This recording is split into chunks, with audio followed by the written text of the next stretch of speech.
प्रश्नावली 10.1 का दूसरा प्रश्न है, एक रेखा L खींचिए। तो जैसे जैसे हमसे कहा जाता है वैसा हम करते भी रहते हैं। हम एक रेखा खींच लेते हैं और इसका नाम हमको रखना है L। ठीक हो गया, एक रेखा खींची और इसका नाम रख दिया हमने L। और L पर स्थित किसी भी बिंदु पर लंब खींचिए गया। तो एक बिंदु हम ले लेते हैं इस पे, इस बिंदु पे हमको एक लंब खींचना है। लंब का मतलब क्या है? समकोण। और कैसे हमको खींचना है लिखा तो यहाँ नहीं है, लेकिन हमको ये जो प्रश्नावली है इसमें हमको केवल स्केल और प्रकार का प्रयोग हमको करना है, जैसे कि इसके पहले प्रश्न में हमको दिया गया था।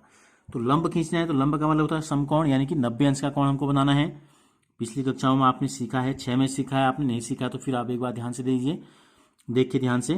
तो प्रकार पे हमने एक निश्चित दूरी ले ली। आपको क्या करना है, जिस बिंदु पे आपको समकोण बनाना है वहां पे आपने प्रकार के इस नुकीले बिंदु को रखा और ऐसे एक चाप आपको लगा लेना है। ठीक है, क्या करते हैं, एक चाप लगा लेते हैं गोल करके, पूरा एक अर्धवृत्त बना लो चाहो तो ये हमने एक चाप लगा दिया इस प्रकार से। अब आपको क्या करना है, चाहे तो इस तरफ से लो चाहे इस तरफ से, कोई फर्क नहीं पड़ेगा। अगर हम इतनी ही दूरी का एक चाप और यहां से ऊपर को लगाएं तो ये बन जाता है 60 अंश का कोण। ठीक है, कितने का बनता है? ये बनता है 60 अंश का कोण। और फिर अगर हम यहाँ पे प्रकार की नोक रख दें, फिर बिना प्रकार की इन दोनों के बीच की दूरी को कम किए फिर लगाएं तो ये होता है आपका 120 अंश का कोण।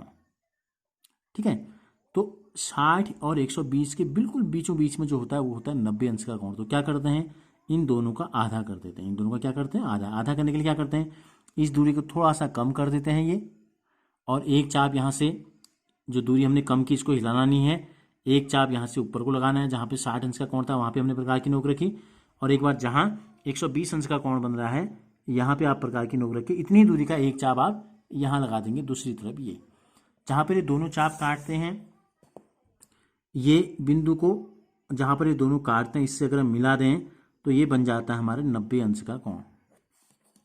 तो ये हमने बना दिया लंब। ये क्या है, इस प्रकार की आकृति, देखो लंब। क्या कहा था हमसे, एक L खींचो, L पर किसी भी बिंदु पर लंब खींचो। माना इस बिंदु को हमने P नाम दे दिया। ठीक है, अब हमने लंब खींच दिया। अब इस लंब रेखा पर एक बिंदु X लेना है जो L से 4 सेंटीमीटर की दूरी पर है। इस यानी कि इस रेखा से, L से का मतलब यहाँ पर है इस रेखा से 4 सेंटीमीटर की दूरी पर, यानी कि इस लंब में जहाँ ये देखो 4 स्केल का हम प्रयोग कर रहे हैं नापने के लिए, ये हमने लिया जहाँ पे 4 हो रहा है। ठीक है, और यहाँ पर इसकी सीध में हमको लेना है एक पॉइंट, यहाँ पर हो रहा है 4। तो इस बिंदु का नाम क्या लेने के लिए कहा हमसे, X। ठीक है, X से होकर L के समांतर एक रेखा खींचनी है।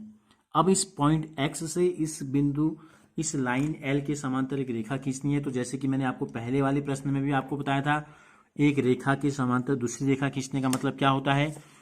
वहां तो हमने आपको बताया था कि ये नियम हमने आपको बताया था कि अंतः एकांतर कोण बराबर होते हैं। यहां मैं दूसरा नियम आपको बताता हूं, अगर दो रेखाएं इस प्रकार हैं ऐसे, और एक तिर्यक रेखा इस प्रकार है, और अगर तिर्यक रेखा के एक ही ओर के दोनों अंतः कोणों का योगफल, इन दोनों को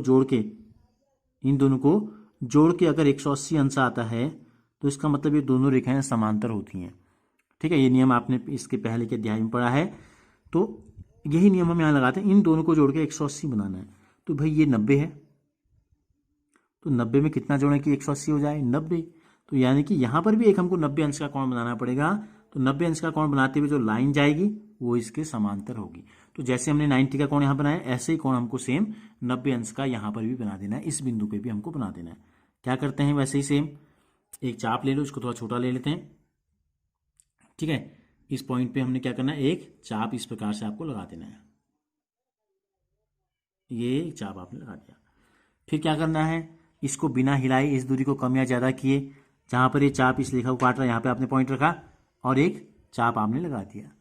ये 60 अंश का कोण होता है, मैंने आपको बताया। फिर क्या करना है, फिर आपको यहाँ पे रखना है जहाँ पे दोनों काट रहे हैं, और फिर एक चाप आपको और लगा देना है। फिर क्या करना है, ये 60 का होगा, ये 120 का, इनका आधा करना है। तो इस दूरी को थोड़ा सा कम किया और एक चाप जिस तरफ को हम कोण बना रहे हैं यहाँ को लगाया यहाँ से, और दूसरे पॉइंट से जहाँ पर 120 अंश का कोण बन रहा था यहाँ से एक चाप आपने फिर लगाया जो कि इस पहले वाले चाप को काटेगा।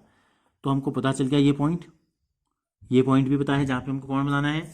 इन दोनों को मिला के अगर हम रेखा खींचें इस प्रकार से, तो ये जो लाइन है ये दी गई लाइन के समांतर रेखा होगी। क्या होगी? ये एल है तो माना ये एम हो गई हमारी। ठीक है, ये कोण 90 है, ये कोण भी आपका 90 बनना चाहिए और ये दोनों 90 होंगे तो ये दोनों रेखाएं अपने आप ही समांतर हो जाएंगी। तो एक्स से होकर एल के समांतर एक रेखा हमने खींच दी एम, ये क्या है? एल और एम जो है यहाँ समांतर हो गई। तो जैसे जैसे हमने किया वैसे वैसे आपको इसकी रचना के चरण आपको लिख देने हैं।